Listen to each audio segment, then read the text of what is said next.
Holy Gospel according to Saint Mark. Chapter 10, verses 32 to 45. They were on the road going up to Jerusalem, and Jesus was walking ahead of them. The 12 were worried and anxious, and those who followed were afraid. Once more, Jesus took the 12 aside to tell them what was to happen to them. You see, we are going up to Jerusalem, and the Son of Man will be handed over to the chief priests and the teachers of the law. They will condemn him to death and hand him over to the foreigners, who will make fun of him, spit on him, scourge him, and finally kill him. But 3 days later, he will rise again. James and John, the son of Zebedee, came to Jesus and said to him, Master, we have a favor to ask you. And he said, What do you want me to do for you? They answered, Grant us to sit one at your right and one at your left when you come into your glory. But Jesus said to them, You do not know what you are asking. Can you drink the cup that I drink, or receive the baptism that I am to receive? They answered, We can. And Jesus told them, The cup that I drink, you will drink, and you will be baptized in the way I am baptized. But to sit at my right or at my left is not mine to grant. It is for those for whom it has been assigned. On hearing this,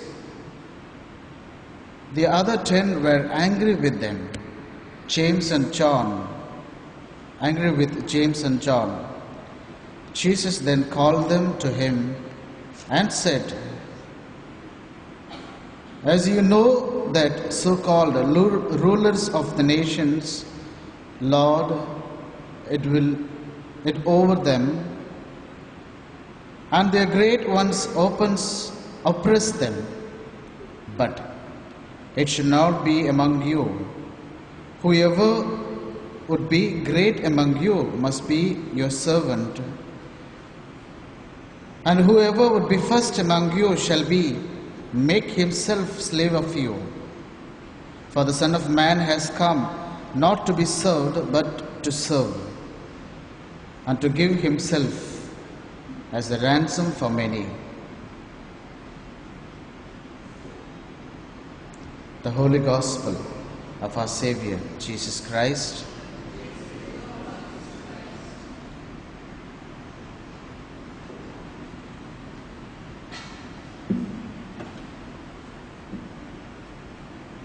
And whoever would be first among you, you shall make himself slave of all. For the Son of Man has come not to be served, but to serve, and to give his life as a ransom for many. Yes, my dear brothers and sisters,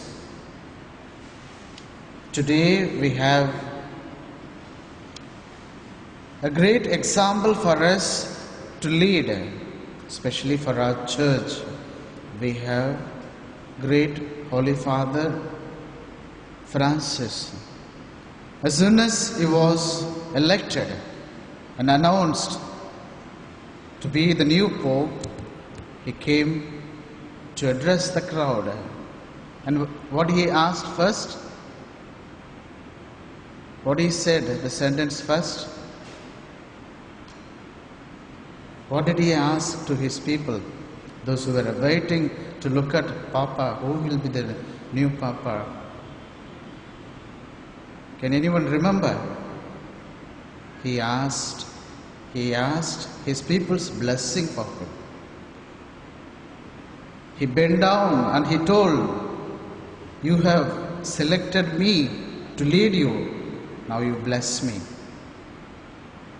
The first among you will be the last, and the last will be the first." Came to serve and not to be served.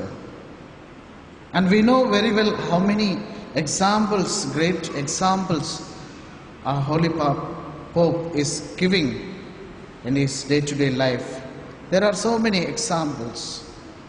And he never traveled at the luxurious cars.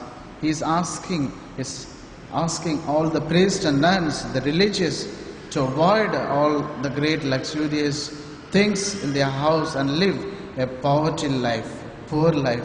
And so he selected his own name also, the name St. Francis Assisi. We know well how poor he was.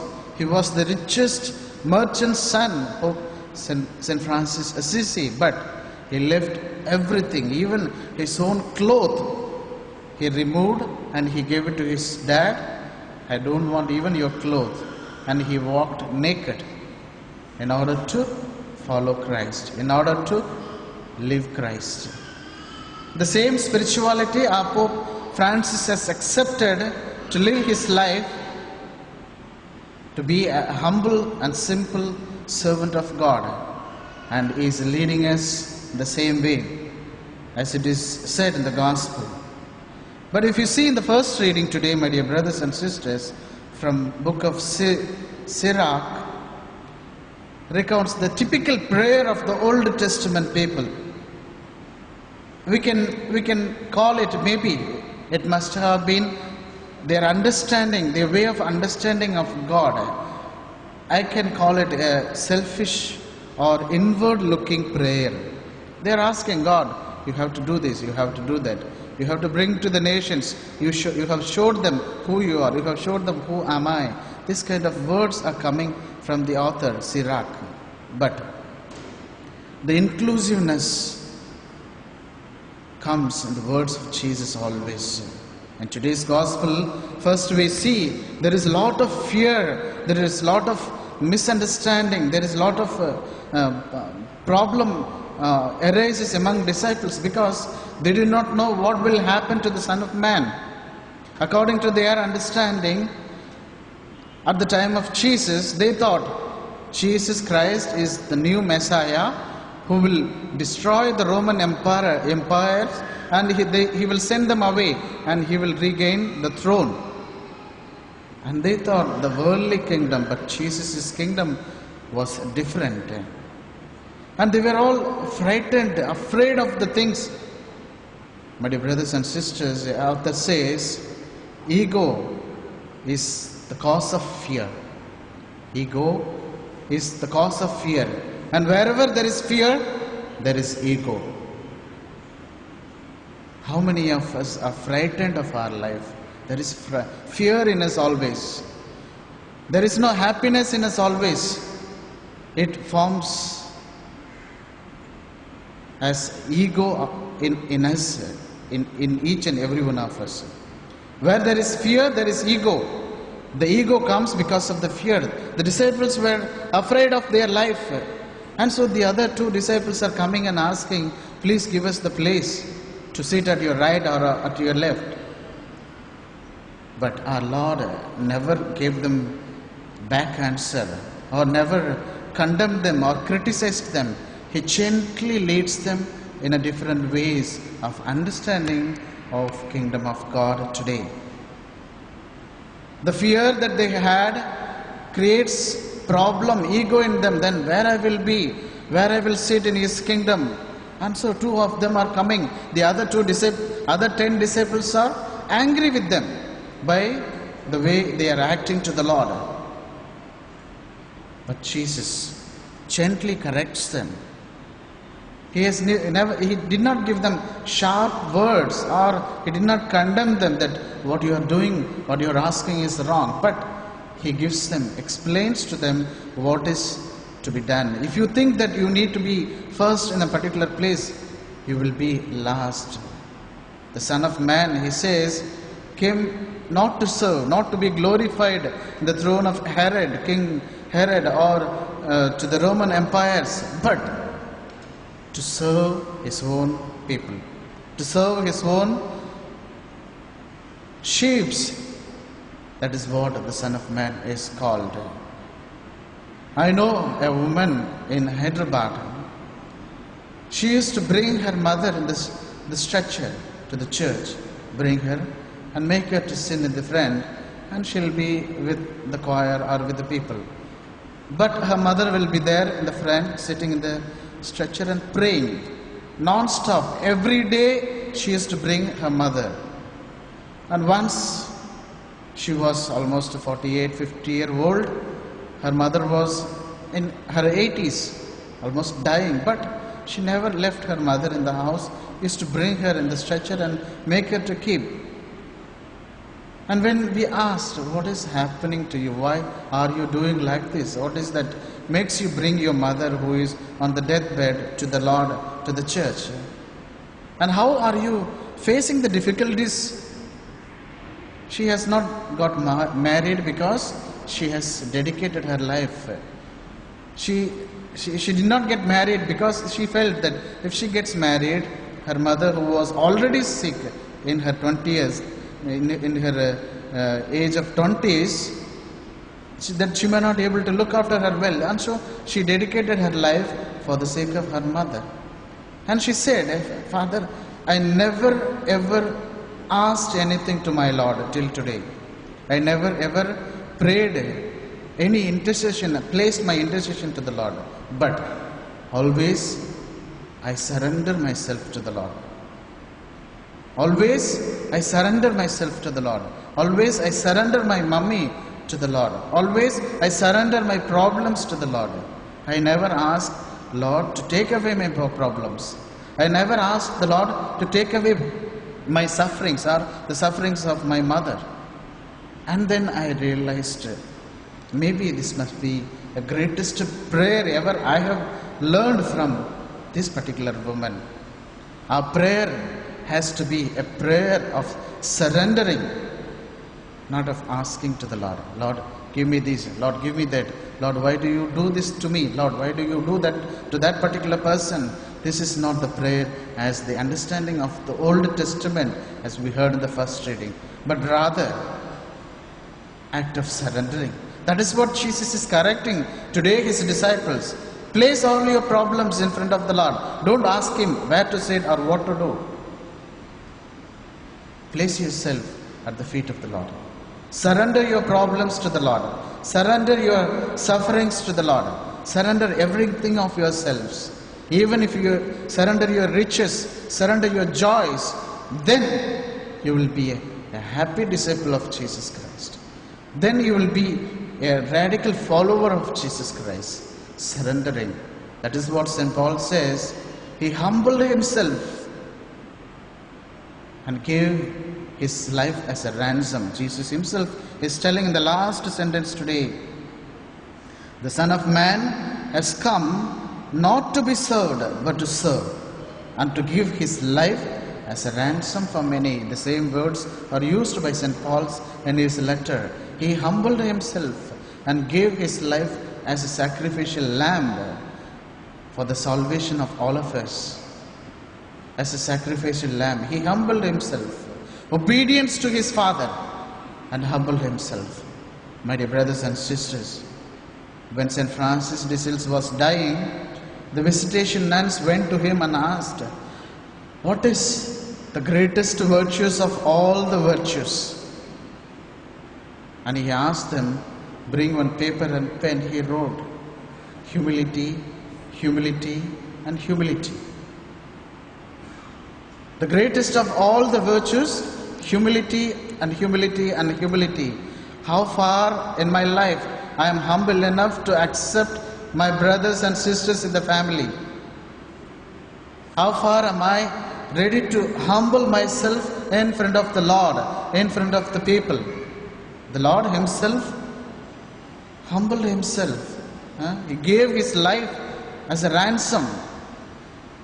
He was a mighty God. He could have made a lot of miracles and made a difference, but he obeyed his Father to be a sacrificial victim. Humility. Lord Jesus never told anybody to come and learn from me how to preach. Come and learn from me how to cure the sick. Come and learn from me how to raise the dead. But rather he said, learn from me, for I am meek and humble of God. Meek and humble, gentle, for I am gentle. Learn from me, I am gentle. Nothing he told to learn. If you learn to be humble enough in your life, you will become the best disciple of Jesus Christ. As brother was telling about all the saints today morning, they humbled himself in front of the Lord. Once you humble your life as our Lord and Master himself did, we will become a greatest saint in the church. Saint Teresa of Child Jesus, she never went out of the wall, 4 walls. She was staying inside. She never went out. But she is patron of the mission countries. St. Francis Xavier walked around the world like 3 times around. The world is so big, he must have walked 3 times around the world. So much distance he has walked to preach the good news. He is also mission. He is also patron of mission countries. As well as Saint Teresa of Child Jesus, who never walked outside the 4 walls, lived inside the cloistered nuns, but she is also patron of mission. Why? Because of her simple life, because of her dedicated prayer for the missions. And all through her life she prayed for the missions in the world, humbling herself. If she arranges an altar, she used to pray, I arranged this particular altar for the salvation of a particular soul, unknown souls. She used to pray. She used to dedicate her life praying for the souls each and every day, for the conversion of the souls. How far am I doing, my dear brothers and sisters? This is how Jesus is dealing with us today. So do not worry about what you ask to Jesus, whether you understand everything that you are asking, but Jesus will give you whatever you ask. Look at the birds. Neither they sow nor they reap, but how much greater you are all. More than the animals, we are a precious gift of God. We are made in the image and likeness of our God. How much more God will love us. Now let's then close our eyes. Close our eyes for a while and pray to Jesus. Close our eyes for a while. Jesus, forgive me for the times that I have not understood your teachings. I have not humbled myself in front of the people. You have offered me life, and all I want is a Pepsicle. Open my ears today to hear you. Open my eyes today to see you. Open my mouth today to speak about you. And open my heart to extend your grace to the people around me. May God bless each one of you.